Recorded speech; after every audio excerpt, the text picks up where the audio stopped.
meio liberal, meio progressista, globalista, mas é um democrata. Ele é anti-Putin, como tem que ser, mas ele defendeu demais o Zelensky. E o problema é o seguinte, o Zelensky já levou quase 200 bilhões de dólares só dos Estados Unidos, sem muito accountability. Não há democracia quando está no meio de uma guerra. Então interessa para o Zelensky manter esse quadro também, porque ele não precisa fazer um recall perante o povo. Ele não se veste de forma adequada porque acha que é um eterno ator, é como se o Danilo Gentili fosse o presidente do Brasil. Ele mistura fanfarronice com coisa séria. E ele vai na casa dos maiores aliados, botar o dedo na cara e falar que vocês vão sofrer. Tudo bem que ele podia querer dizer, se vocês não tomarem cuidado com Putin, isso também vai chegar até vocês. Mas foi a pior escolha possível de linguagem, tom, timing. Me parece claro que ele tentou lacrar perante a mídia, perante o mundo, em plena Casa Branca, Salão Oval. E, como eu já venho repetindo há algum tempo, o mote do governo Trump é: acabou a palhaçada. Acabou a brincadeira. Então, meus amigos, muito sem noção, Zelensky. I'm talking about the kind of diplomacy that's going to end the destruction of your country. Yes, but if you are Mr. not President, strong... Mr. President, with respect, I think it's disrespectful for you to come to the Oval Office and try to litigate this in front of the American media. Right now, you guys are going around and forcing conscripts to the front lines because you have manpower problems. You should be thankful. From the very beginning of the war, You're not in a good... De novo, né? Eu entendo a situação da Ucrânia. Eu sou totalmente contra o Putin, que é o agressor nessa história. Venho repetindo há muito tempo que o Ocidente precisa ter clareza moral. Mas clareza moral para condenar o Putin é diferente de estratégia para encerrar a guerra, que é o que o Trump pretende, e falta de gratidão desse sujeito, que vai na Casa Branca achar que está em Hollywood. Ele mereceu isso. Já afinou o discurso nas redes sociais depois. Já afinou. Porque acabou a palhaçada. Quem for lacrar para cima do Trump vai se dar mal. Mudou. Temos um xerife no mundo ocidental hoje. Antes tínhamos um senil que... O Jack Tapper, que é jornalista, que reclamava de todo mundo que falava que o Joe Biden está senil, lançou um livro para dizer que o Joe Biden estava senil. E como isso foi escondido. Olha o nível da imprensa, dos progressistas, dos democratas, dos globalistas. É um nível de lacração, de falta de compromisso com a verdade, que chama cada vez mais a atenção de todo mundo. Ninguém mais confia nessas pessoas. Ninguém mais confia na imprensa. Então, Zelensky, que tiro no pé essa postura. E, de novo, não é tão difícil você ganhar alguns pontos com o Trump.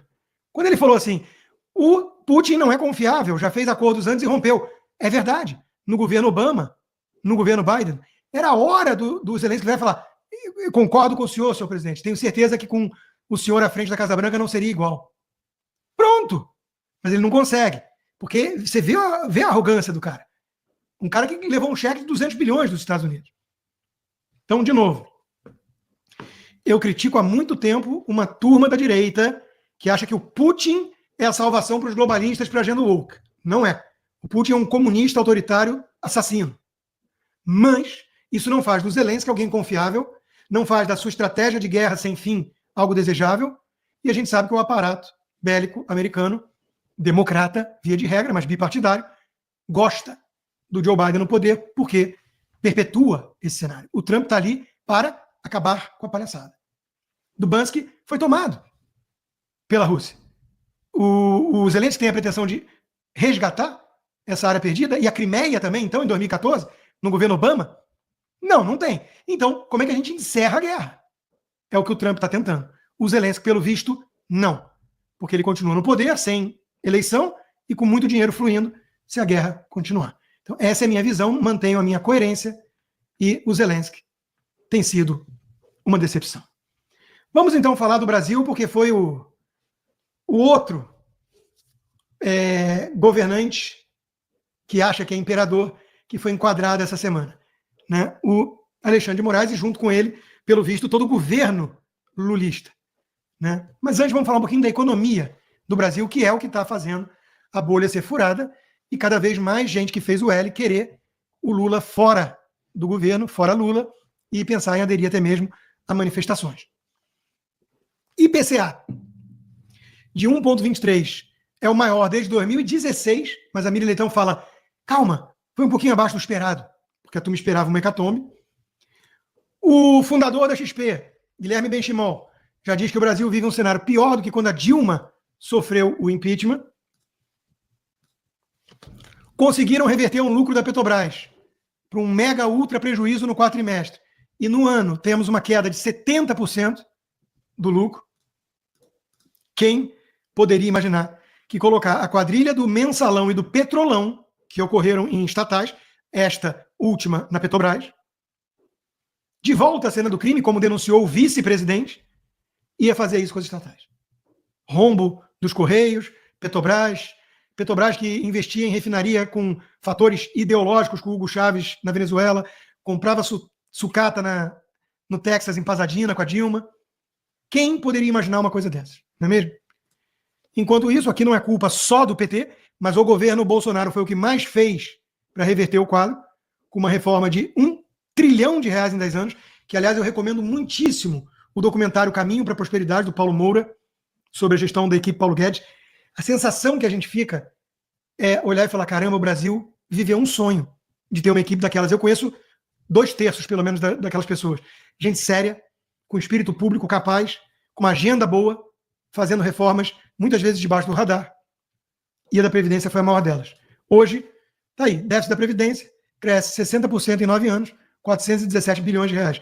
O Brasil está ficando um país velho, perdendo o bônus demográfico de vez, antes de ficar um país rico.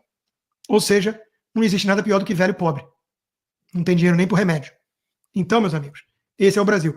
Aí vem a turminha da Globo, a turminha das redações do Brasil, esses jornalistas, como Renato Souza, dizer: não entendo como um país tão rico como os Estados Unidos, que usa bilhões para financiar guerras no mundo, não usa esse recurso para implantar um SUS. Brilhante. A Suíça também podia dar a mesma crítica, porque a Suíça também não tem SUS. 2 países que podiam aprender muito com o Brasil, não é mesmo? Suíça e Estados Unidos podiam aprender com o Maranhão, do Flávio Dino, que tem SUS. E o único detalhe, claro, é que os petistas não usam o SUS, pelo menos não os graúdos. O Lula não pisa no SUS há 40 anos. Ele prefere o Einstein, ou o sírio-libanês. Hipocrisia a gente vê por aqui. E fiquem calmos que tudo isso vai mudar agora, porque estávamos falando da agenda de feminismo, mas olha que boa notícia. Gleisi volta ao governo depois de 11 anos do governo Dilma, que ela saiu, e vai assumir a articulação do governo. Agora tudo está resolvido. Porque, afinal de contas, é um problema de articulação e comunicação, não de produto lixo. Gleisi Hoffmann vem aí com vocês. Bom, o próprio William Vac, meio tucanão, reconhece, né, que não dá para brigar com os fatos. Esse é um governo que derreteu junto com a imprensa cúmplice. Eu, como profissional de imprensa, que represento aqui o que se chama em inglês de legacy media, a mídia tradicional, convencional, a credibilidade dessa mídia foi pro ralo. E eu, como veterano jornalista, não brigo com os fatos da realidade. Esse é um fato da realidade. Esse ponto que você mencionou, quem é o guardião da veracidade objetiva dos fatos, essa credibilidade sempre foi tradicionalmente atribuída a algumas instituições. Entre elas, a instituição da imprensa profissional estabelecida. Isso se foi. Estamos num mundo novo que você está descrevendo. Eu, como velho profissional de imprensa, posso lamentar isso daí, mas eu não posso ignorar o que está acontecendo. Bom, já vi que tinha um tal de Lucas Mello, que deve ser fake, né? Falando Força Câncer. Eu já bani ele, né? Porque eu mesmo que faço a moderação, aqui é o One Man Show, produção, comercial, tudo comigo, né? Mas deixa, né? Aguenta, gente, deixa. Isso mostra bem como eles são. O modus operandi da esquerda, né? Aqueles que estou horrorizado com o sujeito que jogou uma mochila no Rubens Paiva e depois que descobrem quem é o cara, ninguém mais quer falar do assunto. Mas o cara torcer para o câncer contra mim, isso tudo bem para eles. Tudo bem, deixa. Isso não me afeta. Não me afeta. Nós sabemos o nosso valor, o nosso lugar. E olha, com pessoas que